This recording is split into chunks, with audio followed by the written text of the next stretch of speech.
Rahby Digital, haki na ukweli. Je, unahitaji taarifa kamili na uchambuzi wa ndani zaidi? Jiunge sasa katika grupu letu la WhatsApp kwa malipo nafuu kabisa. Utapata uchambuzi wa kila siku, mchana na jioni, update za dunia kwa haraka zaidi, fursa ya kumuuliza maswali Rahby papo hapo na kupata majibu haraka zaidi kutoka kwake. Usikose nafasi hii adhimu. Jiunge sasa na uwe mbele ya taarifa kuliko wengine. Tupigie kwa simu namba 0654467177 au tuandikie ujumbe ni unge na Rahby. Tutakuunga moja kwa moja. Tunaangalia nini kinachoendelea kwenye mazungumzo yanayoendelea kule Sharm el Sheikh nchini Misri kuhusu usitishaji wa vita. Tarehe 7 Oktoba inabaki kuwa ni siku ambayo watu wengi huieleza kama ndio haya yanayoendelea hivi sasa yalianza, kwa watu ambao hadithi yao walianzia katikati. Kwa watu ambao hadithi yao walianzia katikati huanza na Oktoba 7 kuwa ndio hasa kilitokea. Lakini kwa watu wanaofahamu hasa kadhia hii, ni kadhia ambayo imekuwepo kwa miaka takriban 77. Si Oktoba 7 kama hadithi inavyosimulia kuwa ni Oktoba 7 Hamas walianza vita. Mpaka Hamas wanaanza vita hakuna mtu atakwambia hadithi ilikuwa nini. Huwa ninawapa somo dogo sana kutoka Oktoba 7. Katika mwezi huo huo wa Oktoba, kabla ya Oktoba 7, nenda kafuatilie taarifa za Oktoba 6, 5, 4, 3. Yani kuanzia tangu tarehe mosi ya mwezi Oktoba huo mwaka 2023. Jaribu kufuatilia nini kilikuwa kinafanyika kabla ya Oktoba 7, kwa sababu ile inaitwa propaganda ya vyombo vya habari imekwenda sana Oktoba 7, na ndio imeprintiwa, imekuwa kama kulikuwa na nini. Israeli ilifanya mashambulizi Oktoba 4 ndani ya Gaza, ilifanya mashambulizi Oktoba 5, ilifanya mashambulizi Oktoba 6. Hizi siku zote Israeli ilifanya mashambulizi ndani ya Gaza. Serikali ya Netanyahu hii ya right wing mpaka Oktoba 7 ilikuwa na umri wa miezi 11 madarakani, na ilikuwa imeua Wapalestina 238 Gaza, na hapakuwa na vita, na hakuna mateka aliyokuwa kachukuliwa. Waliuawa kwa lipi? Kwa hiyo story ya Oktoba 7 inatakiwa, kabla hujajua Oktoba 7, anzia nyuma. Nini kilitokea? Nini kilikuwa kimetokea kabla ya hapo? Sasa ukiipata nini kilitokea kabla ya hapo, utapata kuunga dot. Unajua kuna kitu kimoja ambacho niliwaambia kuwa Hamas walipendekeza kwa Umoja wa Mataifa kuwa tunaomba uchunguzi huru wa Umoja wa Mataifa kwa kilichotokea Oktoba 7. Israeli ikakataa uchunguzi usifanyike kwa Oktoba 7. Nini kilitokea? Wakati Hamas wanakwenda kuchukua mateka wa Israeli 250, Israeli ilikuwa inawashikilia wa Palestina 1500, wengi wao wakiwa hawana hata trial. Yani wengi wao wakiwa hawana mashtaka. Hawa walifanya nini? Hakuna anayeuliza kuhusu hawa 1500 walifikaje huko kabla ya hawa 250 kuja kuchukua. Hadithi inaanzia Oktoba 7. Nini kilitokea 2014, 2020? Nini kilitokea 2021? Nini kilitokea 2020 mpaka anauawa Shirin Abu Akleh? Mateka gani walikuwa wanashikiliwa? Mwaka 67 nani alikuwa anashikiliwa? Mwaka 82 kulitokea nini? Kwa hiyo hii hadithi haikuanza Oktoba 7. Watu hutaka kuitengeneza kuonyesha Oktoba 7 ili watake kuhalalisha kile wanachotaka kukisema. Yani wanataka kuficha vitu vingi.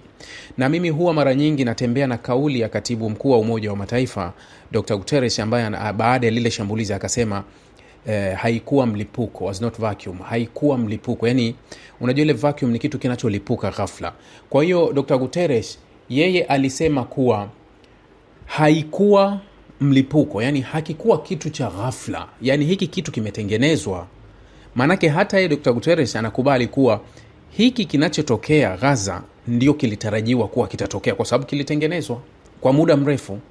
Na katika kueleza kwake was not vacuum, aliendelea kueleza kuwa ukaliaji wa West Bank wa miaka 56, dhulma inaofanyika kule Gaza kwa miaka 17 kuwaweka kwenye mzingiro, na unyanyasaji Anasema Dr. Guterres wamejaribu kuitafuta haki yao na uhuru wao kwa njia ya meza kwa miaka yote, wameikosa. Sasa this was not vacuum. Alizungumza hayo. Lakini kwa sababu kuna kile ambacho Netanyahu alikisema kuwa ni lazima tumiliki mitandao ili tuweze kuipata story, yani ile propaganda tuweze kuimiliki. Anasema kuwa hasa TikTok, na hiyo Marekani wamefanikiwa. Sasa Marekani imeiwekea sheria ngumu TikTok kuwa wanaweza kuimonitor, kwa sababu moja ya mtandao ambao umeharibu sana sifa ya Israel umekuwa ni TikTok ndani ya Marekani, na Wamarekani wengi wakafahamu mambo mengi ambayo yanaendelea. So walikuwa wanasema kuwa ni lazima uimiliki TikTok, lakini si TikTok peke yake, ni lazima uichukue mtandao wa X ambao kwa mujibu wa Netanyahu walisema Elon ni rafiki yetu, tunaweza tukanani. Kwa hiyo wakiuchukua huo mtandao wata publish vitu ambavyo wanavitaka wao, na watazuia kila ambacho hakitakiwi kwao. Jana mimi niliposti andiko moja kule YouTube, nikaandika tu kuwa Israeli uso kwa uso na Hamas. Yani niliandika tu hivyo, Israeli uso kwa uso na Hamas kule Misri. Walizuia, haikuenda. Na ndio maana kuna wengine mtaona kuwa niliwapa link moja ya YouTube halafu nikaifuta, kwa sababu walizuia mpaka nilivyobadilisha ile heading niweke tofauti. Yani neno lolote utalozungumza kuwa litavyokuwa tofauti, wao watazuia, kwa sababu asili ya mitandao wanaimiliki wao. So nimeona rais yule wa tume ya Ulaya Ursula von der Leyen katika Oktoba 7 leo ameposti kwenye mtandao kule wa X. Nimeona na mitandao mingine ameposti kuzungumzia kuwa Oktoba 7 ilikuwa tukio kubwa sana ambalo hatuwezi tukalisahau. Mauaji yalitokea makubwa na nini, vitu vingi amezungumza. Sasa ukitaka kufaidi hiyo, nenda kasome comment. 95% ya komenti zote ziko kinyume na anachoandika yeye. Ndio uelewe dunia ya leo iliposimamia kuwa sio wale watu waliokuwa wakilishwa matango tu kuwa iko hivi na wanakwenda hivi. Wengi wanamshutumu kuwa acha uongo na double standard. Acha uongo. Kwa sababu wakati wa haya mashambulizi ya Oktoba 7 na taarifa zikatolewa wakati ule, unajua ilikuwa wakati wa Biden akaja na hadithi yake ile ya beheaded children, watoto waliokatwa vichwa. Hata waandishi wa habari kule White House walivyombana sana, wewe uliona? Baadaye akasema nilisikia maafisa wa Israeli wamesema. Hata yeye hajaona, lakini alisikia. Sasa Umoja wa Mataifa, baada ya shutuma kuwa nyingi kuwa hata wahudumu wa Umoja wa Mataifa wa UNRWA walitajwa kuhusika, kulikuwa kuna ubakaji mkubwa, watoto waliuawa, ikabidi Umoja wa Mataifa wafungue dawati maalum ndani ya Israeli. Dawati ambalo lilifunguliwa kwa muda wa miezi 6 ili waliopata na hiyo kadhia wapeleke malalamiko yao kwenye dawati la Umoja wa Mataifa na Umoja wa Mataifa uweze kushughulikia swala hilo.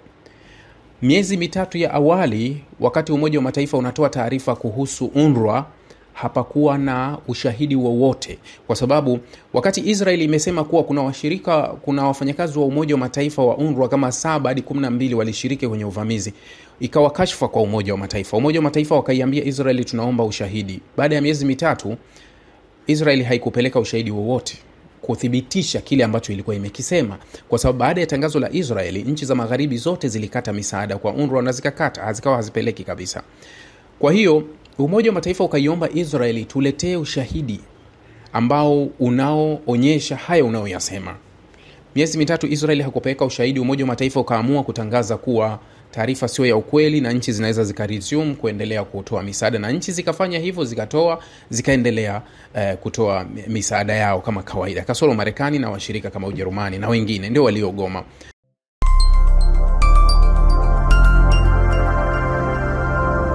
Rahby Digital, haki na ukweli.